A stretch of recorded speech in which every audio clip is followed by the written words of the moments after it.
This video will show you how to replace the AirPads of Sennheiser HD598 headphones. First, take apart.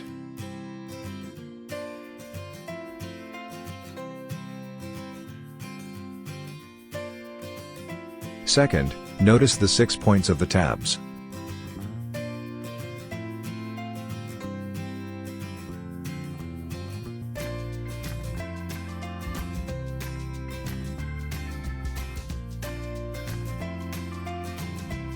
Third, align the AirPads to the headphone mount.